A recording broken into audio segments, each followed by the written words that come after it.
15ই জানুয়ারির মাঝরাতের এক ঘটনা নাড়িয়ে দিয়েছিল মুম্বই সহ গোটা দেশকে।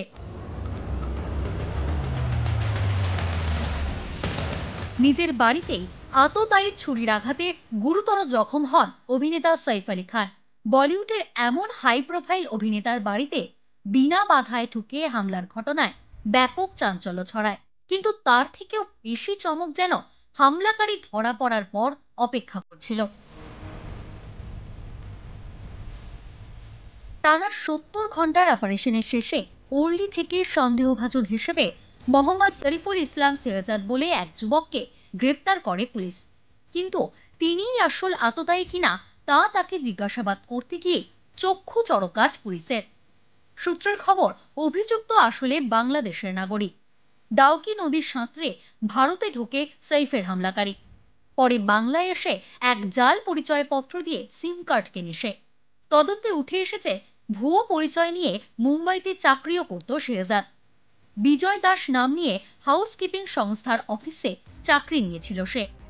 কিন্তু হীরের আংটি চুরির অভিযোগে চাকরি যায় তার। পুলিশের দাবি ছোটখাটো চুরি।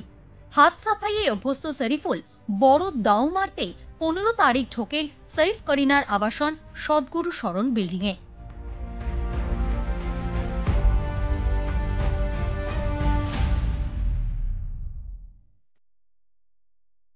পুলিশের কাছে অভিযুক্ত শেহজাদ দাবি করেছে সে নাকি বাংলাদেশের জেলা এবং জাতীয় স্তরের কুস্তিগীর। বাংলাদেশে থাকাকালীন কম ওজনের ক্যাটাগরিতে রেসলিং করার কথা তদন্তকারীদের জানিয়েছে সে। কুস্তির ট্রেনিং থাকায় ফিট সৈফ আলী খানেরও তাকে বাগে আনতে অসুবিধা হয়েছিল বলে দাবি পুলিশের। অন্যদিকে তার বাবা রুহুল আমিন ফকিরের দাবি তার ছেলে ষড়যন্ত্রের শিকার। ভারতে বেআইনি অনুপ্রবেশ নিয়েও নিজের ছেলেকে ডিফেন্ড করতে শেহজাদের বাবা দাবি করেছেন তারা বিএনপির সমর্থক হওয়ায় আওয়ামী লীগের লোকজন শরীফুলের বিরুদ্ধে মিথ্যে মামলা করেছিল।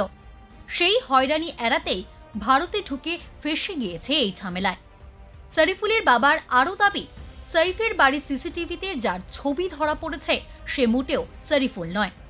ধৃতের বাবার এই দাবিতে নতুন করে অক্সিজেন জুগিয়েছে ফিঙ্গারপ্রিন্ট টেস্ট।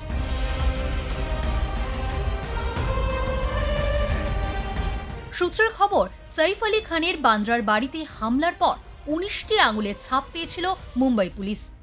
সেই ফিঙ্গারপ্রিন্ট টেস্টের প্রাথমিক রিপোর্ট বলছে তার সঙ্গে ধৃত শরীফুলের আঙুলের ছাপের কোনো মিল নেই।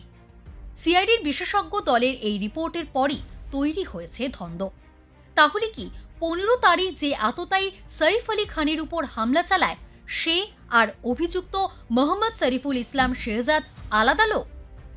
ধন্দ মেটাতে নতুন করে অভিনেতার বান্দ্রার বাড়ি থেকে পাওয়া সমস্ত ফিঙ্গারপ্রিন্ট সিআইডির ল্যাবে পাঠিয়েছে মুম্বাই পুলিশ।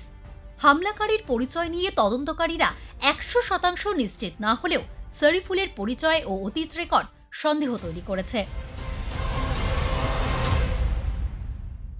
ডাউনলোড করুন এই সময় অ্যাপ iOS ও অ্যান্ড্রয়েডের জন্য।